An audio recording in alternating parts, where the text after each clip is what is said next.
Hello, this is the final Guild Wars 2 video for the beta weekend free from Cooking with Grenades, and in this one I'll be taking a look at the user interface, and I won't be accompanied by Ryan for this one, just because it's probably easier to explain just with one person.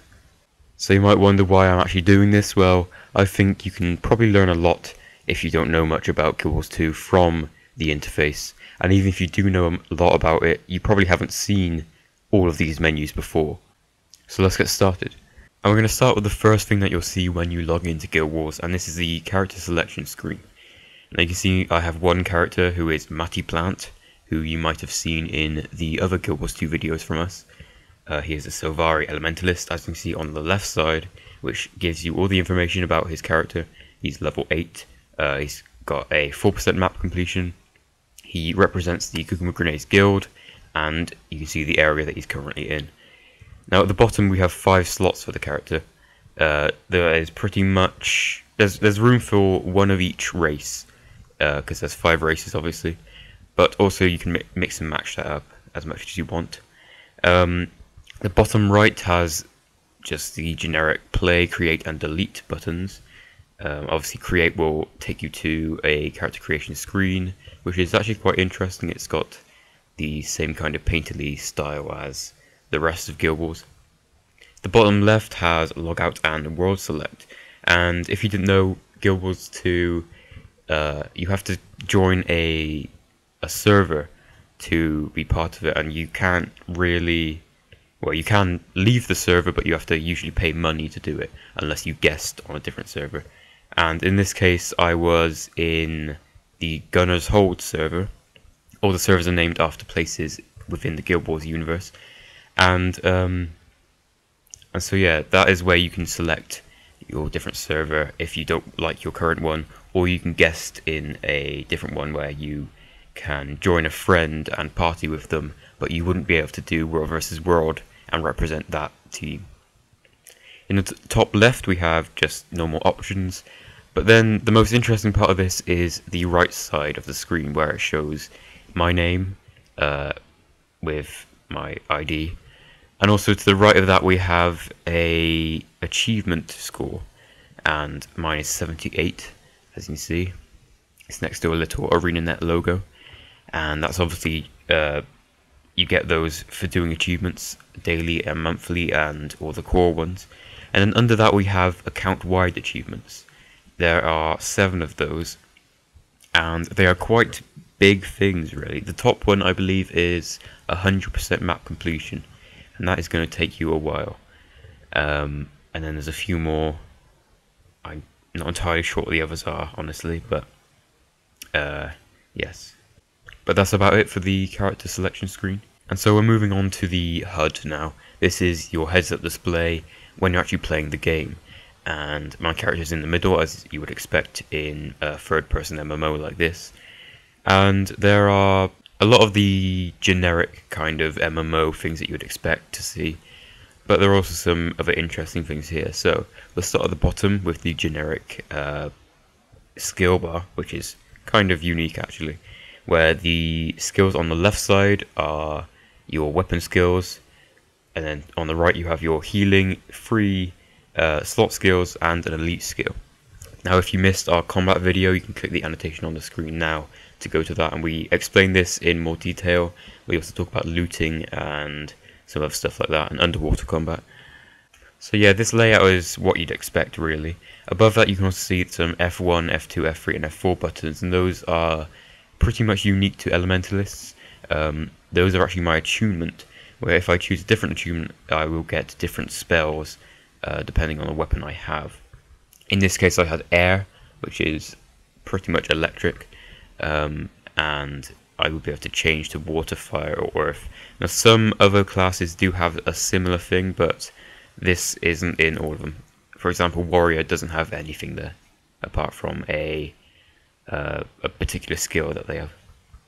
Now on the bottom right you can see the minimap, and you can move this around. You can also, if you hover over it, there's a key that comes up. You can see in the top left of the minimap it is pointing towards my personal story, and it has a little portal symbol, which basically means there is a loading screen between the area I have to get to and where I am at the moment.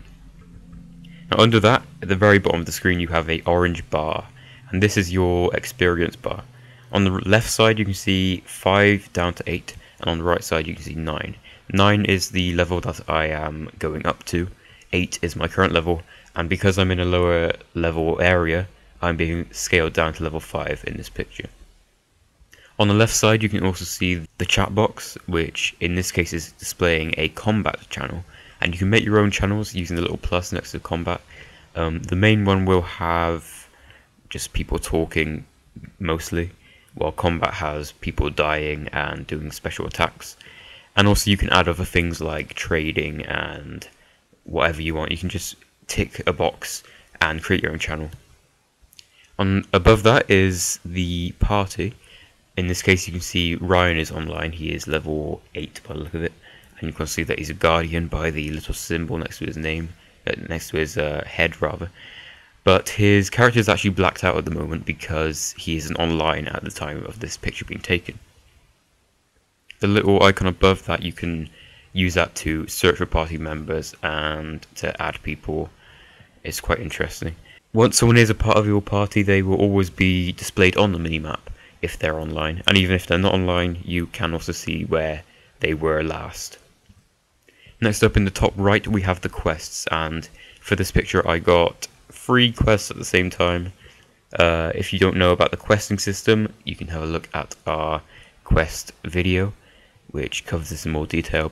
But as you might know, there isn't really traditional quests in Guild Wars 2 apart from the personal story quests, which take place in your own instances, which are like separated from the real world.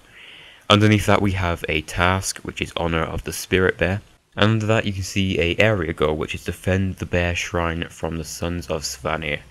And you can see 2 progress bars for that.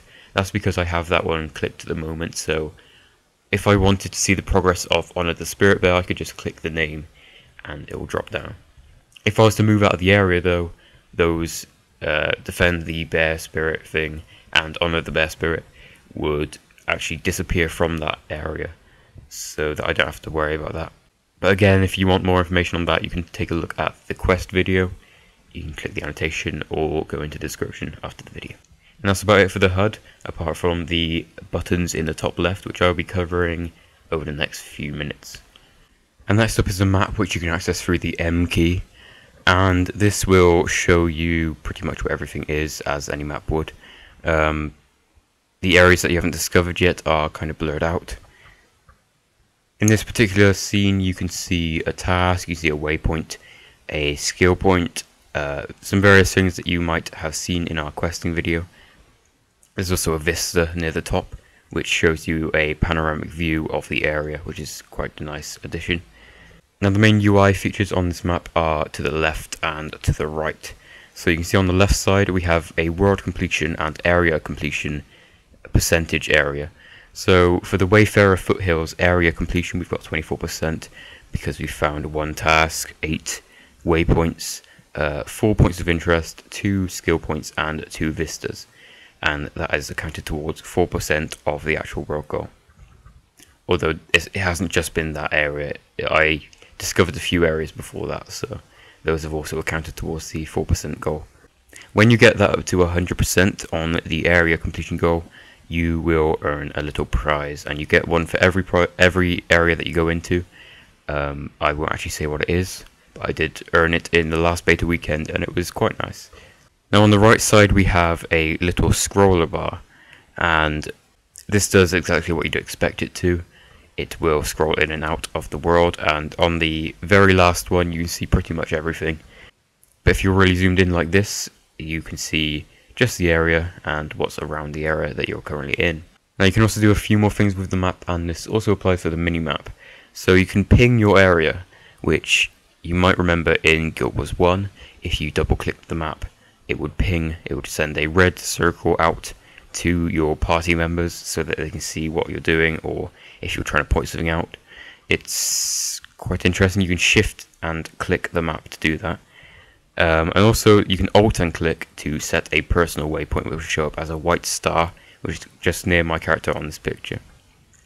Now you might also notice that there are white dots behind my character, and that shows exactly where I've been you can see that I went around the top of the map and then went through the water and then came to just under Grawlin Fjord.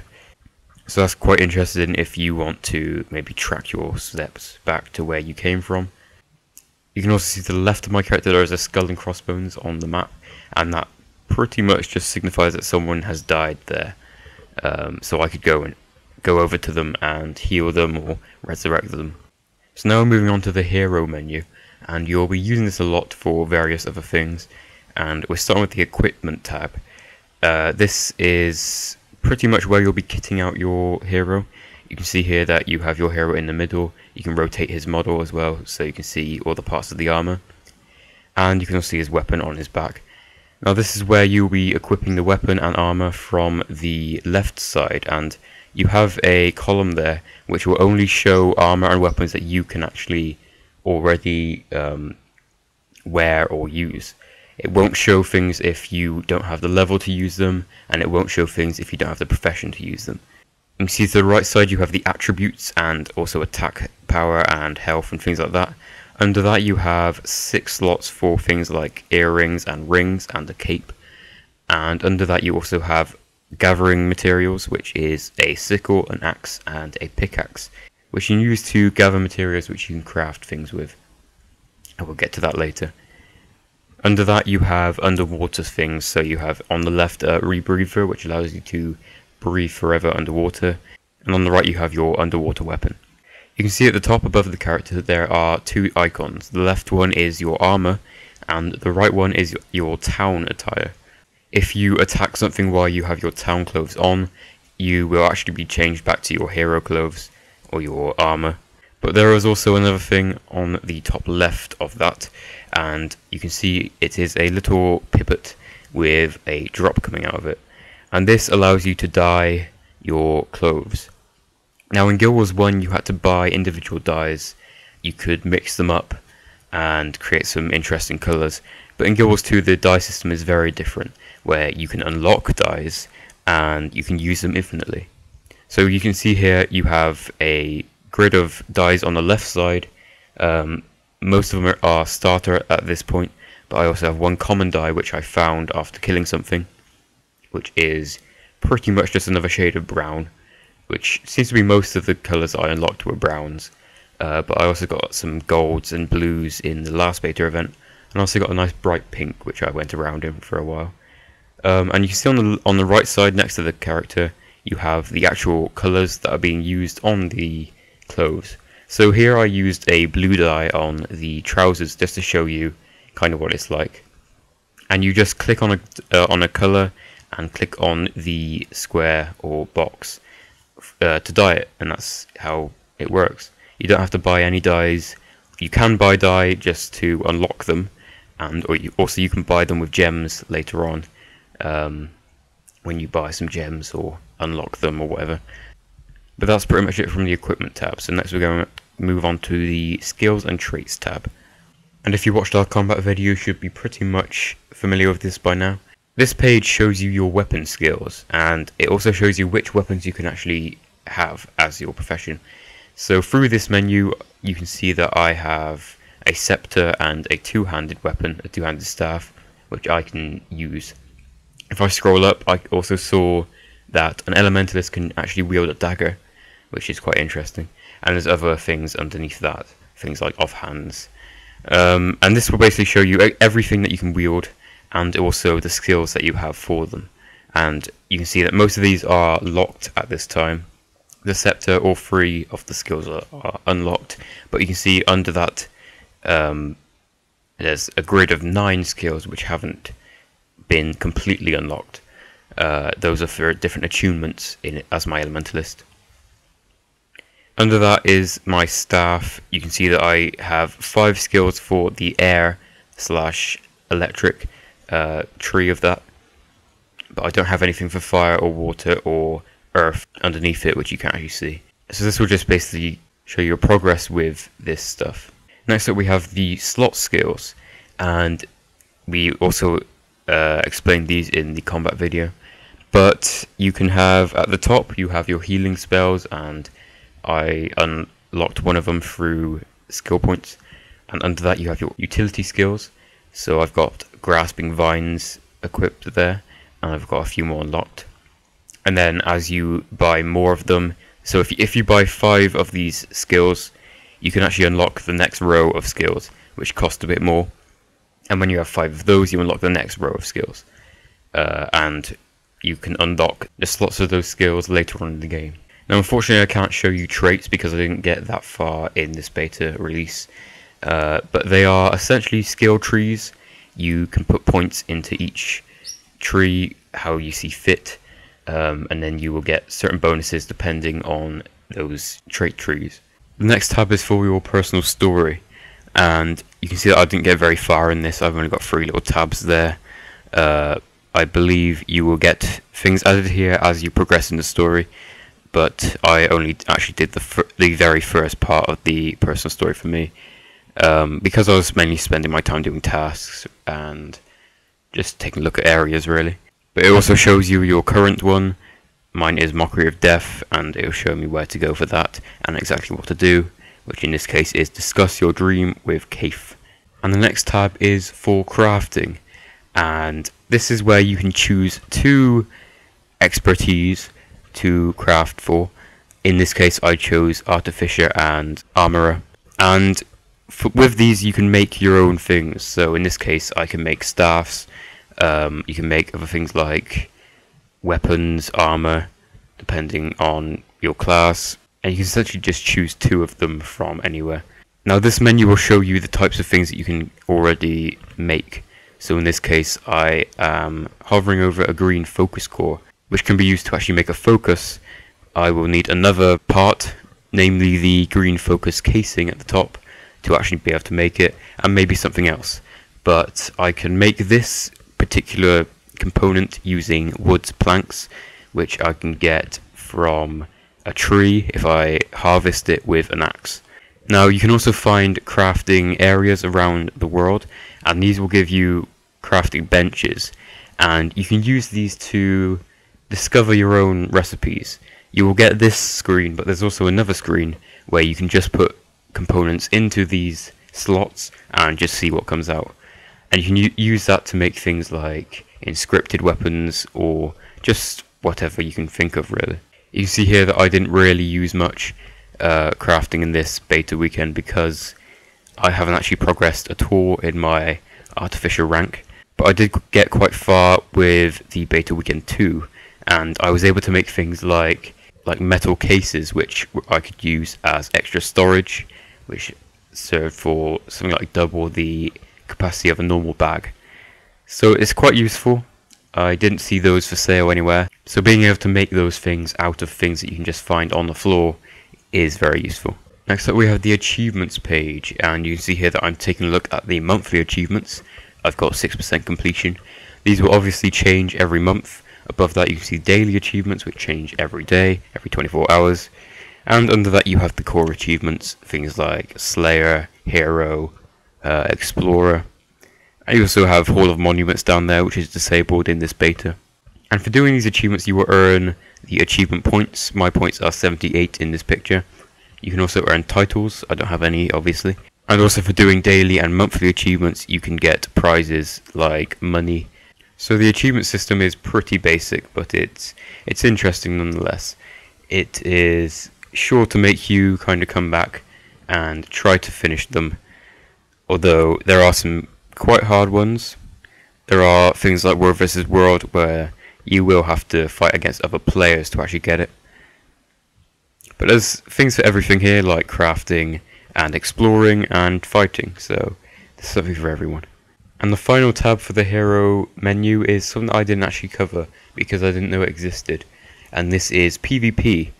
I originally thought that there were only tournaments, which are like 4 versus 4 player things, and World vs. World matches, but I then found this menu which shows my PvP rank, which is Rabbit, 1 out of 500, which is the default one which you'll have when you start. And you can go to the mists. In the top left there's a little button where you can choose to go to basically the lobby of PvP. There, when you get there, you'll be given default armor and weapons to a level 80 kind of standard.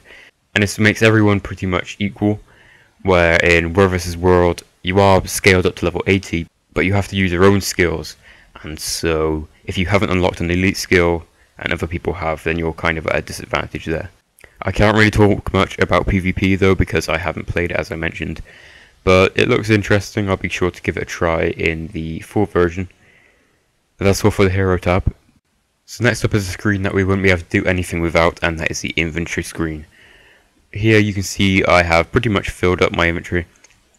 On the left side you can see my storage, which is at this time a starter backpack and 4 leather bags, and I also have 3 locked areas which I could also put bags in later on, I suppose. My starter backpack has a capacity of 20, and it sounds like you'll be able to get better backpacks. I know that, like I said earlier, with the crafting I was able to make something which was better than the bags, because the bags only hold 4, while this metal box that I made held 8.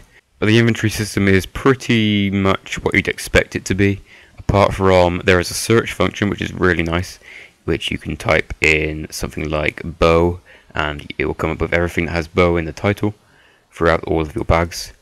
There's also a cog in the top right, and if you click that you can compact your things. So if you were to take something out and you had a hole inside your inventory, just something which hadn't been filled up, you can press compact and everything will fill up into the spaces that are available. It's not really necessary, but it looks better, and I suppose you can sort it like that as well. Next up we have the contacts page, and this goes without saying really, is your friends list. You see here I have 2 friends online. It shows their name, the location that they were last in, and also their achievement score.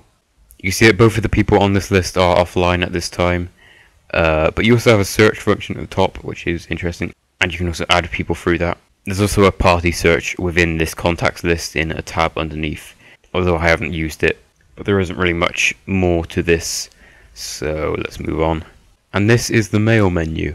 You might have seen this in our questing video, and it is basically the way that you will be given prizes for doing tasks.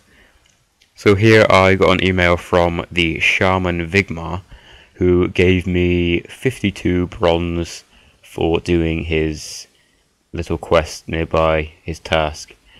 And he's basically just saying thanks for doing it.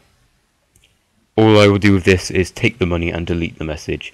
You can also use the mail system to send other players mail, and you can just send them messages, or you can send them items through mail, and you don't have to be trading with them or anything. You don't even have to be near them to do it, which is quite nice. And it's especially good for when you're partying, because, for example, I was in a party with 2 other people, one of them being Ryan, and if he was a guardian and I found something which I couldn't wield but a guardian could, I would just send it to Ryan. He would just send me things like staffs and offhands and things like that, just because it's better for us to have them if we might use them. The other person has absolutely no use for them anyway. So you see at the bottom you have a reply and reply to sender button. Now you can't actually do this to the comms, unfortunately. I'm not quite sure how that will work anyway, but you can do it to other people. So if someone sends you a mail, you can just send something straight back using that button. And also, of course, you can compose a message in the top left. And now we move on to something which is quite a big part of Guild Wars 2. This is the Black Lion Trading Company. At the moment you're looking at the gem store, which you might have heard of. It is the microtransaction area of the Guild Wars 2. You can see that there's some things here which are completely pointless, like aviator sunglasses and boxing gloves. Now, I've heard that there was something in the beta weekend 2, it was a pirate outfit, which if you use it you actually get your own unique skills with it. So maybe the boxing gloves have that kind of thing with them. The aviator glasses are just going to be for looks, really. But there are some actual useful things in here. You can see at the bottom right that there is a dye pack up for sale for 200 gems. And there's also some other things, mini pets, boosts and consumables and other things like that. There's also a promotions tab, which I don't believe there was anything on promotion when we were actually playing it in the beta weekend, but that's to be expected, really. You see that I have 0 gems in the top left, and if you click get more gems, it will take you to an area where you can buy a specific amount of gems using credit card details. But that's not the only way you can buy gems, because you can also buy gems through gold. They cost quite a lot of money to actually buy. As you see here, I put up 4 silver and I would receive 7 gems. Now in the long term, that's a good thing, because 4 silver didn't really take very long to make anyway, so I will be able to build up my money eventually and buy something like a dye pack using money in the game. I don't have to actually spend any of my own money, any of my real money, to get any gems at all. It will take much longer to do it this way, but obviously you don't have to spend your own money, so everyone wins. You can also see under that you have a market data graph, and this will show you the going price for the gems. This is per 100 gems, so someone has paid 41 silver for 100 gems, someone has paid 57 for 100 gems. And that will basically change as you go along. It might be worth keeping an eye on that to see if it was going to go down or up, and you might have to save a bit of money on gems. You might actually lose some money as well, depending on how it's going at the moment. So next we're going to move on to the trading post, and this is interesting because as you have several servers with Guild Wars 2, which you choose at the start from the character selection screen, you don't really have as many people to trade with through human interaction as you did with Guild Wars 2, where you had places, Guild Wars 1 rather, where you had places like Kamadan and Lion's Arch, we could just go to and meet loads of people and trade with them. You don't have that in Guild Wars 2, really, so this is the remedy for that. And this is the trading post, where you can trade things with anyone from any server over the trading post. So you can see here that there are 21,000 piles of glittering dust up for sale in the trading post. That's from people from all the different servers trading up. Now, this is an interesting thing because you can find trading posts around the world, and that is where you will be picking up and dropping off certain items. But you can also do some things through this menu. So you can, for example, buy and sell through this menu. So here we're going to search for something, in this case ore, and I bought some iron ore after this. I'm just going to move down to the selling on trading post page, which shows what I have and the prices that I can sell them for. So you can see at the top we have 2 bits of metal scrap, which are going for 22 bronze each. And if I click on that, it brings up this menu which shows the highest bidder and the lowest seller. So this is interesting because the highest buyer, rather, is buying 55 of them for 22 each. The lowest seller is buying 7 of them for 30 each.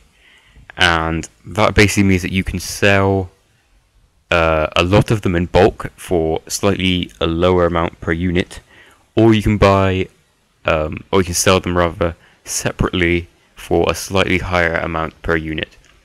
So it depends really how many you have on you.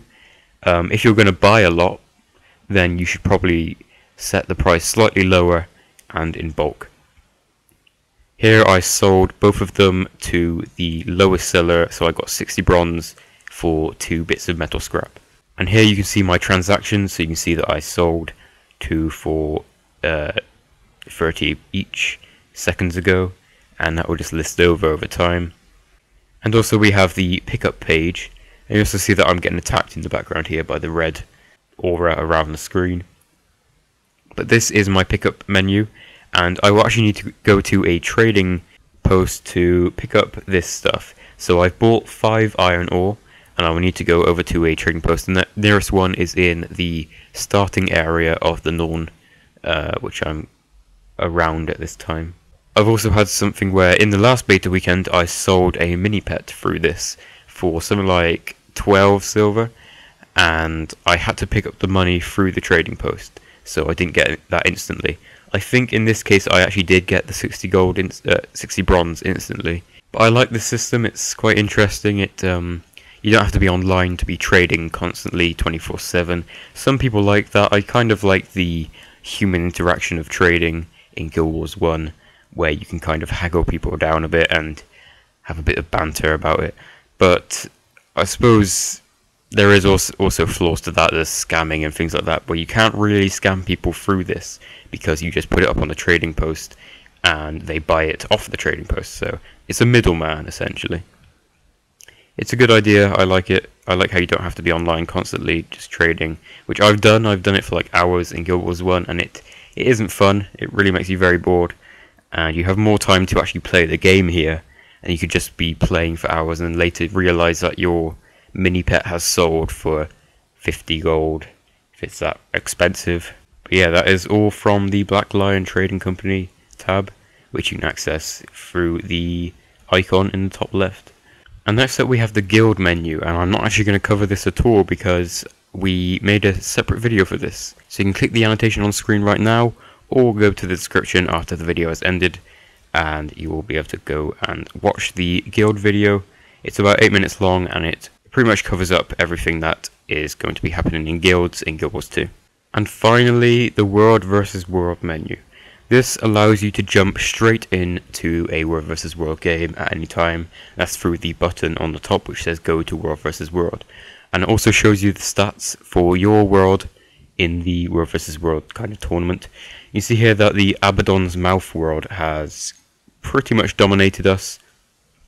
I'm with Gunner's Hold, and we're also against Boreal Station, because this mode features 3 different worlds going at it or against each other.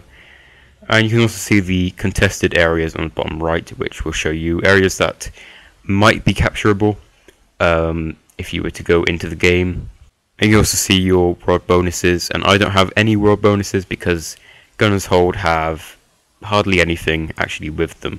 But that is about it from me, so I hope you've enjoyed this video. I hope you've been enlightened a little bit about what to expect from the Guild Wars 2 interface and some more of the features that I've covered in this video.